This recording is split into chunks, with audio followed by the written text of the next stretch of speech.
The Legacy Superhero Season 1, Episode 8, A Dangerous Gamble. Waiting for tomorrow night was pure agony. I probably could have simply gone straight to the Injectors' headquarters that very day and confronted Michael Jones, but I decided that would be too hasty. I needed time to formulate a plan, as well as rest and get ready for the attack. Despite how strong I was, my body ached all over from my fight with Ferdinand, and I wanted to make sure I was in tip-top shape before I did anything strenuous. I did call the police and inform them about Ferdinand and the Injectors, but I made it an anonymous tip because the last thing I needed was to have the police ask me, a 16-year-old boy, what I was doing in an abandoned warehouse after school with no adult supervision whatsoever. I trusted that the police would be able to figure out what happened there by themselves when they arrived, especially once they started hauling Injectors off to jail.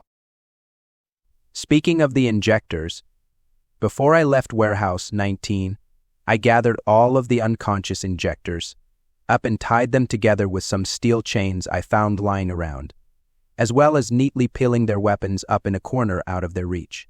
I didn't bother to tie up Ferdinand or do anything to restrain him, partially because I thought he would just break out of it regardless, but also because Ferdinand was out cold, to the point where I wasn't sure he would ever wake up. It may have been the unstable effects of the power drug affecting his consciousness, but in any case, I was content to leave him alone, and besides, the police would probably bring Bug Bite with them, who would be able to deal with Ferdinand if Ferdinand actually woke up. I returned home before Mom or Dad did, luckily enough, and managed to get out of my costume and shower before either of them got back home. As a result, neither of them suspected that I had been doing anything other than my homework in my room after I got home from school, which was exactly what I wanted them to think. It was safer for them if they didn't know that I had just been involved in a fight to the death with a crazy bull man and his drug-dealing friends. I wasn't even sure how I would explain it to them. But there was a news report on the clash between Trickshot and the Injectors on the evening news, which Dad turned on during dinner that night. The news reporter claimed that the police had arrived at Warehouse 19 in the northeastern section of the city, where they had found over a dozen unconscious Injectors tied together, plus an unconscious man with a bull face who they quickly identified as a power user. All 13 of the criminals were promptly arrested, bringing the total number of Injectors arrested that week up to 20, which was the most Injectors ever arrested in such a short time span. There was, of course, no sign of Trickshot himself, though apparently some people speculated that Trickshot might have been the one to inform the police about the Injectors in the first place. While Mom and Dad chatted about the attack, I didn't say much, mostly because I didn't want to say anything that would make my parents suspicious of me. It helped that we had a big dinner of steak and potatoes that night, which meant that my mouth was usually too full of good food for me to say more than a few words at a time. I was surprised by how Mom and Dad both seemed very positive about Trickshot now, especially Dad, who had been worried that Trickshot might be someone who wanted to cause no good. Dad still wasn't entirely on board with Trickshot, however, though he was definitely warming up to him. It was times like these that I wished I could have said something, but I didn't. I just finished my dinner and went to bed early, mostly because my body was aching from everywhere Ferdinand had beaten me earlier. At school the next day, however, I found myself sitting in my usual spot in the cafeteria with Kyle, who, like everyone else, was talking about the arrest of so many Injectors last night. "It's pretty awesome," said Kyle in between mouthfuls of pizza. According to one news report I read, this is the largest number of Injectors ever arrested at one time. Even Bug Bite has never taken down that many Injectors in one go like that. I nodded and sipped my water bottle. "Really? That's pretty interesting. Guess this Trickshot guy is really something." "Huh?" "He sure is," said Kyle. "My parents still don't like him because he's an unlicensed hero, but I think he's great. I just can't believe that the Injectors consider him such a big threat that they feel like they need to send a dozen guys and a power user after him. They must be really scared of him to do that." I shrugged. The Injectors are ruthless. They'll take down anyone they consider a threat to their business. I imagine Trickshot is just better at stopping them than most. "Even better than Bug Bite?" "At that," said Kyle. "If Trickshot keeps this up, I wonder if the city will offer to make him the official superhero of Rumsfeld instead of Bug Bite." "That doesn't seem likely," I said. "I've never heard of an unlicensed superhero being made the official superhero of a city, at least not without first passing the superhero exam. And besides, Bug Bite and Mayor Adams are close, right?" "They're brothers, actually," said Kyle. "Still, imagine what would happen if he actually took down the Injectors all by himself. That would be historical." I wanted to tell Kyle that I was Trickshot, and that I intended to do exactly that, but I kept my mouth shut. I hadn't realized it, but the hardest part about being a superhero so far wasn't fighting criminals or learning how to use your powers, but keeping your mouth shut when everyone around you was complimenting you, or your alter ego, really, but for saving the day. I guess that bug bite, being the superhero of Rumsfeld who didn't have a secret identity, didn't have to figure out how to take compliments, but I did, and it sucked. But there's still the mystery of just who Trickshot is in the first place, said Kyle. He shrugged. I guess it doesn't really matter if you think about it. Whoever he is, and wherever he came from, he's done more to make Rumsfeld safer than the police and Bug Bite combined. He's definitely done good work so far, I said as I bit into my peanut butter sandwich, chewed and swallowed. But I wonder if the police will ever try to crack down on him. He's operating as a superhero illegally, after all. They probably will at some point, said Kyle. I know my cousin in the police department has told me that the police don't know what to make of him.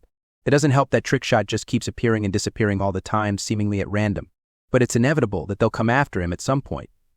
The police don't like unlicensed superheroes. I nodded in agreement, but I wondered what I would do if the police ever decided to come after me. I could evade them, I knew, but at some point I would have to fight them, especially if Bug Bite got involved. But I pushed that thought out of my mind for now in order to focus on my plans for tomorrow night. First, I would worry about taking down the Injectors. Afterward, I would worry about the police and what they might do to me. Anyway, do you want to come over to my house after school and play some games? Said Kyle. I just got the newest Street Battler on PC. I haven't even started playing it yet. I thought about whether to accept his offer or not. My attack on the Injectors' headquarters was scheduled for tonight at midnight. I had intended to take the rest of the afternoon and night to prepare for it, but maybe it would be better for me if I spent some time with Kyle. I remembered what TW said about how I could never be sure if I was going to survive or not, and decided that checking out Kyle's new game with him couldn't hurt. So I nodded and said, sure thing. I've got nothing better to do after school anyway.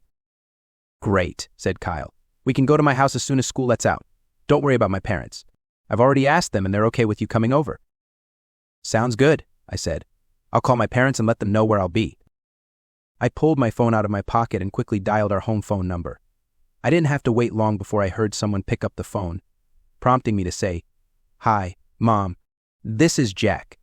I'm just calling to let you know that I'm going over to Kyle's house after school to play a game with him. I'll probably be back before dinner, but I just wanted to let you know so you wouldn't get worried. I waited for Mom's response, but oddly, I didn't hear anything on the other end of the phone.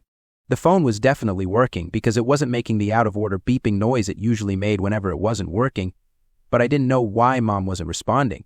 Maybe Dad had actually picked up the phone, but that didn't make sense because Dad should still be at work, unless he got off early, which was always possible, albeit unlikely in my opinion. Mom? I said, turning away from Kyle and the noise from the rest of the cafeteria. Are you there? Mom? Finally, a voice on the other end spoke. It was feminine, but it wasn't Mom's voice at all. It was too young, too cruel, and far, far too familiar for my liking. Even before the voice finished speaking, I didn't have any trouble recognizing it. Sorry, but Mrs. McDonald isn't home right now, said Christina Madison, her voice falsely sweet. But if you leave a message after the beep, I will make sure she gets it. Christina? I said in a whisper. What did you do to Mom? What? Said Kyle, leaning forward curiously. I looked at Kyle. It's, just Mom. I can't hear her all that well due to all the noise, so I need to go out into the hall and speak to her. I'll be right back. Before Kyle could say anything, I jumped off my seat and made my way straight to the exit. I walked out into the hallways of the school and made my way directly to the boys' bathroom. Kicking open the door, a brief glance at the stalls showed me that I was alone, which was good, because the last thing I needed was for someone to overhear my conversation with Christina. Okay, I'm alone now, I said, stopping in front of one of the sinks and looking at the mirror. Answer me, are you Christina Madison? You know that's not my real name, said Christina. But yes, I'm the woman who has gone by that name recently, the one you so rudely knocked out back in my apartment. I thought you'd need to spend the next 6 months in the hospital after what I did to you. I'm tougher than I look, said Christina. Just like you, actually. I'm sitting here on your couch looking at this family photo and man, you look pretty weak and scrawny in this picture. Can't believe you're the same Trickshot who has given me and my boss so much trouble. You're in my house, I said, feeling cold sweat starting to appear on my forehead. Yep, said Christina. It was easy to break into. I don't think any of your neighbors even saw me enter." "How did you find out where I live?" I said. "And my secret identity?" "Easy," said Christina. "Logic dictates that your grandfather would have sent the Trickshot Watch to a family member. The new Trickshot doesn't look like either your mom or dad, so I deduced that you had to be the new Trickshot. I wasn't sure at first, but you basically admitting it to me on the phone confirmed it. Thanks, by the way. Idiots like you make my job so much easier." I cursed myself for being such an idiot, but aloud I said, "Where are my parents?" "Your parents?" Christina repeated. "Nice people. Seem like decent folk. Better than mine, anyway. At least they don't beat you, though I'll understand if you don't want to talk about it." "You didn't answer the question," I said. "Where are my parents?" "The Injectors have them," said Christina. "Currently, they're holding your parents hostage in their headquarters. As far as I know, your parents are safe, but they won't be for much longer, I think." My heart started beating rapidly. "If you lay even one finger on them—" "Why are you threatening me?" Christina interrupted with a mocking voice. "I'm not the one holding your parents hostage. The Injectors are." "But you're working with them," I said, "right?" "Whatever," said Christina. "The point is, kiddo, that I would save your big mean threats for the Injectors themselves. Yelling at me over the phone makes you look like a kid, which you are, but you get what I mean." "Yeah, I do," I said. "And I don't like it one bit. What do I need to do to get my parents back?" "That's easy," said Christina. "You just have to give me the Trickshot watch. It's that simple." I glanced down at the watch on my wrist and looked at the mirror again to see my concerned expression. "The Trickshot watch?" "Yep," said Christina. "Just come back over to your house and give me the watch. Then I'll call up the Injectors and let them know that they can let your parents go." "They will listen to you?" "They will if they're smart," said Christina casually. "They know what I can do to them. But yes, I can guarantee your parents' safety if you will just give me the watch." I hesitated. My first instinct was to agree to Christina's demand and give her the watch. As important as the watch was, it wasn't anywhere nearly as important to me as my parents were. And given how I had lost my older brother and grandfather already, I wasn't in the mood to lose more members of my family, especially if there was something I could do about it. But at the same time, I didn't want to give Christina anything. The watch wasn't just a family heirloom. It was a weapon, one that could be used for good or evil, and I believed that Christina and her group were planning to use it for evil purposes. It wouldn't be heroic of me to give her a weapon that she could use for evil. At this point, though, what choice did I have? If Christina was telling the truth, and something told me that she was, then I had no bargaining power in this situation. She was the one with the leverage, namely my parents' lives, and the best I could hope for was agreeing to her demands, and hoping she kept up her end of the agreement. It was a terrible situation to be in, but I couldn't see any way out of it without my parents getting harmed. And I knew that Christina would harm them, or rather, the Injectors would, because it was clear to me by now that Christina was every bit as evil as them. "You've gone awfully quiet all of a sudden," said Christina. "Trying to find a way to have your cake and eat it, too." I bit my lower lip. "Not exactly. More like I'm trying to find a way to have my cake and make you eat it." "Oh, come on," said Christina. "That's such a stupid, cheesy thing to say. You really are just a dumb kid, aren't you?" "Maybe," I said. "But at least I didn't team up with drug dealers to kidnap a 16-year-old kid's parents to make him give you what you want." "And," said Christina, "what are you going to do, preach to me about how I need Jesus now or something? Come on, either give me the watch or your parents die?" My hands shook. "All right, Christina, you win. I'll give you the watch. Just give me back my parents." I could almost hear Christina's smirk over the phone. "Very well. I'll make sure your parents are returned to you safely once I receive the watch." "Good," I said. "Now, do you want me to leave school early to do this, or?" "No," Christina interrupted. "The last thing I need is your school noticing you leaving early. You can wait until school gets out and then we can make our deal. How does that sound?" It sounded like torture to me and made me wonder what Christina was actually trying to do, but aloud I said, "All right, will you be at my house?" "Nope," said Christina. "I'm going to be at the Injectors' headquarters. I understand from a conversation I had with one of the Injectors you beat that you know where the Injectors are headquartered. Since your parents are also there, we can just meet there and make the exchange at that location at midnight tonight. How does that sound?" "It sounds terrible," I said. "Exactly what I wanted to hear," said Christina. "See you later then? I'll be waiting." With that, Christina hung up, leaving me standing there in the boys' room alone, staring at the mirror and still holding the phone up to my ear. As soon as Christina hung up, TW flashed next to me, a worried frown on his face. I heard the whole conversation. This is worse than I imagined. You think? I said as I lowered my phone. I walked up to the sink and leaned against it. I'm sorry about agreeing to give her the watch, but... No, I understand, said TW, while the concept of family still eludes me to some degree. I understand how important family is to humans. That you would be willing to give me up to Christina in order to save your family is quite natural for a human like you, especially because you've lost so much of your family already. Thanks, I said in surprise. I didn't think you would be so understanding. What can I say? Said TW. Working with your grandfather for so many years has given me a good understanding of human nature, albeit an imperfect one. Makes sense, I said. I frowned. Still, this shouldn't have happened. Now we don't have the element of surprise on our side anymore. True, said TW. But at this point, what can you do about it? You have no real choice but to go to the Injectors' headquarters and confront Christina and Jones. If you bail out on your agreement, then they will kill your parents. My hands balled into fists. I know, but if I give up the watch, then I will never be able to stop the Injectors or avenge Thomas, and I can't accept that. TW shrugged. I wish I knew of some way to help you, Jack, but unfortunately I don't know how or if it's even possible. I folded my arms in front of my chest. I wish you hadn't said that, because now I'm pretty sure that I'm completely. The door to the bathroom suddenly opened, and, before either TW or I knew what was happening, Kyle stepped in and said, Hey, Jack, I just wanted to find out if you were. He stopped speaking abruptly when he saw TW floating in front of me. TW had completely frozen when Kyle entered the bathroom. So did I, for that matter. Kyle just stared at TW and TW just stared at him, as if neither could believe what they were seeing. I shook my head and said, Kyle, this is not what it looks like it. I don't know what it looks like, said Kyle as he let the door swing shut behind him. He pointed at TW. Is that a hologram or am I just going crazy? You're going crazy, said TW, waving his hands up and down. The pizza you had for lunch was rotten, and it's starting to make you see things that aren't.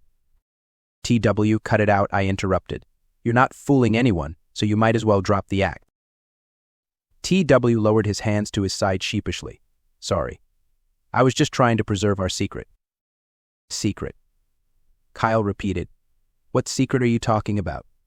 Do you mean the fact that you've been keeping a holographic old guy hidden from me? Because I'm not sure I want to know why you've been keeping that a secret from me. I hesitated for a moment, but deciding that the direct method was the best, said, Kyle, I might as well get to the point. I'm Trickshot. Kyle was silent for a moment, before he suddenly grinned and said, That's a joke, right?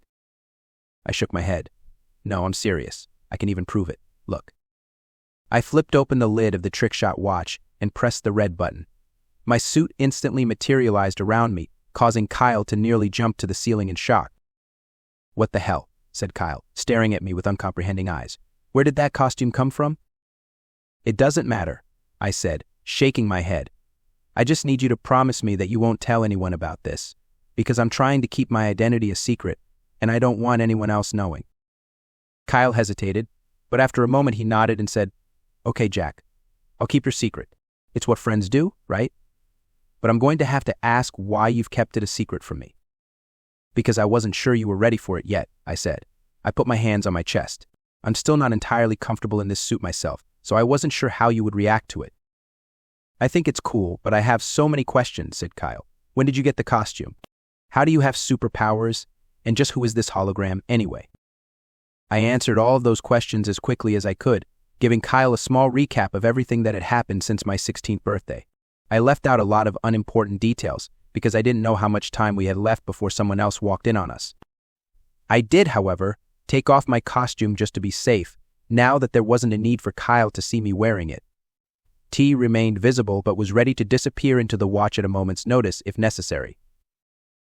Wow, said Kyle by the time I finished telling him my story. That's a lot to take in. If I hadn't seen your costume or this hologram guy here, I wouldn't have believed any of it. I know it's a little hard to believe, but it's all true, I said. And now I have to save my parents from the Injectors. And to do that, I have to give them the Trickshot Watch. Kyle scratched his chin. Couldn't you go to the police and tell them about this? They might be able to help us arrest the Injectors and save your parents." I shook my head. No, if I did that, the Injectors would probably just kill my parents. And that's assuming the police would even be capable of taking down the Injectors, which I doubt they are. "But you can't just go and give the Injectors the watch," said Kyle. "That's crazy. If any of the Injectors had access to the watch, they could cause all kinds of trouble, much worse trouble than they can do now. You have to keep it." I shrugged. "I would like to keep it, but I value my parents more than I value the watch. I wish I could have both. But it seems like I have to choose one or the other, and I think you know why I chose my parents." Kyle nodded, though he still had a troubled look on his face. "Man, Jack, I wish you told me about your superhero stuff earlier. Then I might have been able to help you somehow." "No, it's fine," I said, waving off Kyle's concerns. "There's nothing you can do to help. Please don't feel so bad about it. It's not like you're a superhero yourself who could help." My sentence trailed off as an idea occurred to me. The idea percolated in my mind like coffee, quickly turning into a full-blown plan, whose details were rapidly becoming clear to me. "Jack," said Kyle, "you look like you were just hit by lightning." I looked at Kyle and smiled. "Kyle, I think I know how you can help me with this. I've got a plan, and I think, if we all do our parts, it could just work." Hours later, at midnight that night, I flew through the sky, my cape flapping behind me, heading directly to the headquarters of the Injectors. It was a cloudy night tonight, which meant I was unlikely to be seen by the people on the streets below, which was good, because I wasn't very comfortable with being seen in public just yet, mostly because I didn't want the police to see me and try to arrest me for being an illegal superhero. Then again, I didn't really enjoy flying through the clouds, because they were a lot wetter than they looked. Nonetheless, my costume and goggles kept me mostly dry, and according to the watch's GPS system, I was almost at the Injector's headquarters. When I first put the address which the Injector had given me into my phone's GPS app, I had been surprised to discover that the Injector's headquarters was not some seedy abandoned apartment building on the outskirts of town, but rather a large, 6-story building in the middle of Rumsfeld itself. The building was a relatively new one called the Peter Glow Building, so named after the billionaire Peter Glow, who built it in the first place. It was supposed to be a new office building that businesses could rent office space from, which many businesses used for that exact purpose. I would never have expected the Injectors to set up shop there, but at the same time I could see the logic behind it.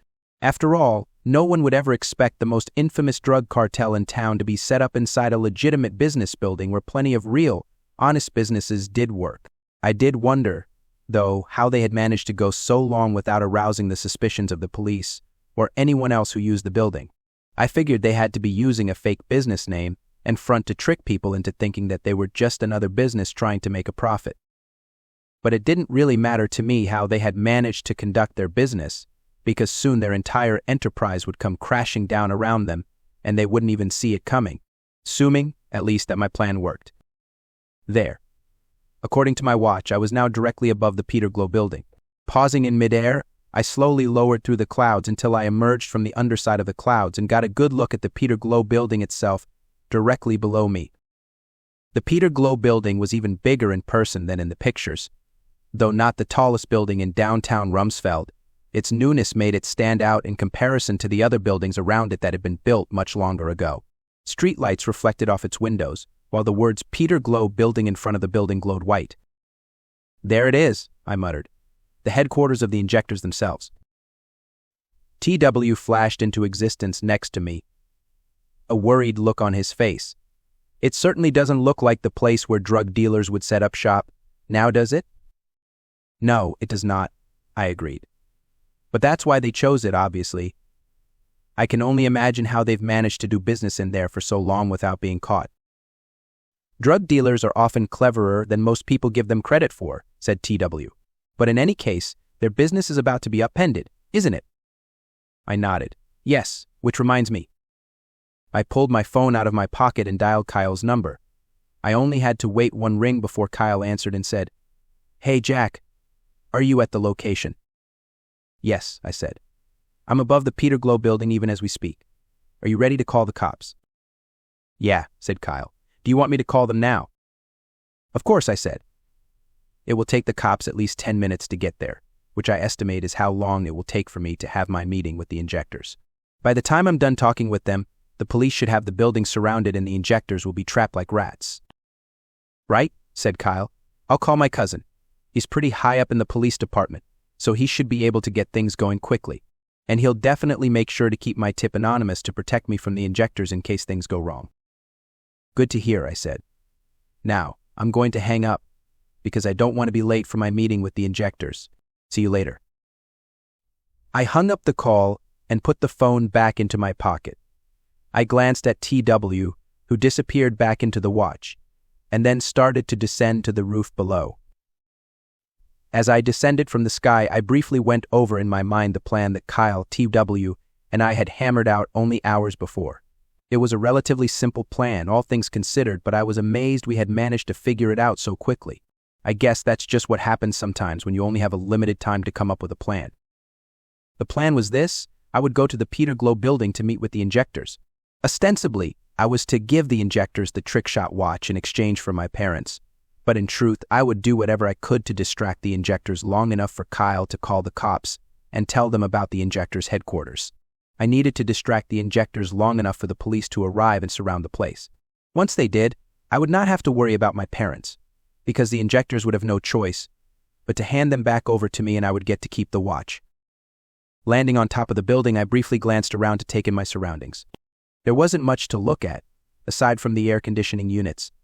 I didn't see anyone other than myself, which made me wonder for a moment if I had picked the wrong building. I glanced at the map app on my watch and saw that I was where I was supposed to be. But then, where were the injectors and my parents? All of a sudden, the door on the top of the building slammed open. 5 figures walked out of the doorway. 3 of them injectors, each one armed with a rifle. The other 2 were Christina Madison, who I would recognize anywhere, and a mysterious black man with long dreads and a very professional-looking business suit. The black man in particular caught my attention, because he looked way too important to be a mere lackey like the other injectors. The 3 injectors spread out slightly, standing in between me and Christina and the other guy. They were probably the black guy's bodyguards, which meant I already knew who he was, though I didn't say that aloud just yet, because I wanted to be sure. "Hi there, kiddo," said Christina, waving at me, a very fake and mocking smile on her lips. "And you're actually on time for our meeting. And here I thought you might chicken out at the last minute and run away like the scared little boy you are. You must have a pretty low opinion of me if you think I'd just run away and abandon my parents to monsters like you," I said. "I don't know what your family is like, but with my family, when one of us is in danger, we always come to each other's rescue." "Whatever," said Christina. "What matters is that you came." She looked at the black man standing beside her. "See, Michael? I told you he would come. You didn't believe me, but I was right." "Michael?" I said, looking at the black guy in surprise. "Are you?" "Michael Jones," said the black guy, his tone dull, yet dangerous. "We've spoken already, remember? On the phone about a week ago." I nodded. "Yeah, I remember." "When you told me that you were declaring war on the injectors, I didn't quite believe you," said Michael. He tilted his head to the side, his eyes running up and down my body. "Or, rather, I thought you were going to be more intimidating than you actually look. You're barely more than a kid." "A kid who has already put 20 of your guys in jail," I said. "But you can call me just a kid, if that makes you feel better." "A mouthy kid, at that," Michael observed. "But it doesn't really matter now, because you have no power here, even in your costume." Michael snapped his fingers. 2 more injectors emerged from the doorway, but they did not come alone. They dragged Mom and Dad, who were both tied up and unconscious, out behind them. They immediately put their guns to Mom and Dad's heads before I could do anything. "Mom, Dad," I said. I looked at Michael. "Did you hurt them?" "My men knocked them out, but they weren't hurt very much," said Michael. "They should suffer no permanent injuries, assuming, of course, you keep your end of the deal and give us the watch." My hands balled into fists. I didn't know how much time I had left before the police showed up, but it couldn't be much longer. I needed to drag out this meeting as long as possible, which meant finding ways to keep them from suspecting that I was trying to stall this meeting. "All right," I said, folding my arms in front of my chest. "You promise not to kill my parents if I give you guys the watch." "That's the agreement?" "Yes," said Michael, nodding. "I thought Christina already explained it to you." "She did," I said, shifting my weight from foot to foot. "It's just that I'm not entirely sure I can trust you, given who you are." Michael frowned. "I understand your reticence, but trust me, I don't like killing indiscriminately. I would rather not kill your parents than kill them, but if I must, well, then I will do what I have to." I smiled grimly. Is that why you had a bunch of your guys hijack a school bus and threaten to kill a bunch of high school kids? Because that sure seemed necessary to me. Mouthy, Michael said. Very mouthy. Perhaps a little too mouthy, wouldn't you say, Christina? Christina nodded. Yep, it sure would be a problem if that mouth of his, pissed you off, wouldn't it? It certainly would, said Michael. And if I got angry enough, I might accidentally tell my men to kill his parents. I've been known to act rashly when I lose my temper, and that would certainly be something I might do if I were to lose my temper just now. I understood what they were trying to say. They were losing their patience. The longer I dragged out this meeting, the more likely it became that my parents would die. I still didn't hear any police sirens below, but it looked like I had no choice but to hand over the Trickshot Watch to them. All right, I said, here you go. I held up my hand and pressed the button on the watch. As soon as I did, my costume vanished, leaving me in my normal street clothes. I took the watch off my wrist and held it out toward the Injectors. Here, I said, take it, and once you take it, I want both of my parents back, just to be clear. Michael nodded. He said to one of the Injectors, take the watch. The Injector nodded in return and walked over to me. He grabbed the watch from my hand without looking at me and walked back over to his boss. For one crazy second, I had this idea of tackling the Injector to the ground and taking the watch from him, but I didn't move, because I knew there was no way I would be able to survive without the suit. It made me feel weak and powerless, but it was the truth. The Injector handed the watch over to Michael, who took it and turned it over in his hands interestedly. Christina leaned over toward him, her eyes locked on the watch like she wanted it more than anything else in the world, but she didn't take it. Maybe Michael would give her the watch after this was over, though for some reason I didn't think he would be terribly likely to just give her such a powerful weapon now that it was in his possession. All right, I said. Give me my parents, now. Michael looked up at me suddenly, as if he had forgotten I was even here. Your parents? Ah, right. Well, I'm not very interested in handing over hostages because I'm aware that you haven't actually upheld your end of the deal. What? I said. I gestured at the watch. Dude, I just gave you the watch. And it's the real thing, too, not a fake or anything like that. The deal was that I would give you the watch and you would give me my parents back. That's what we agreed to. Did we agree to allow you to call one of your friends to have them call the police and inform them about the location of our headquarters?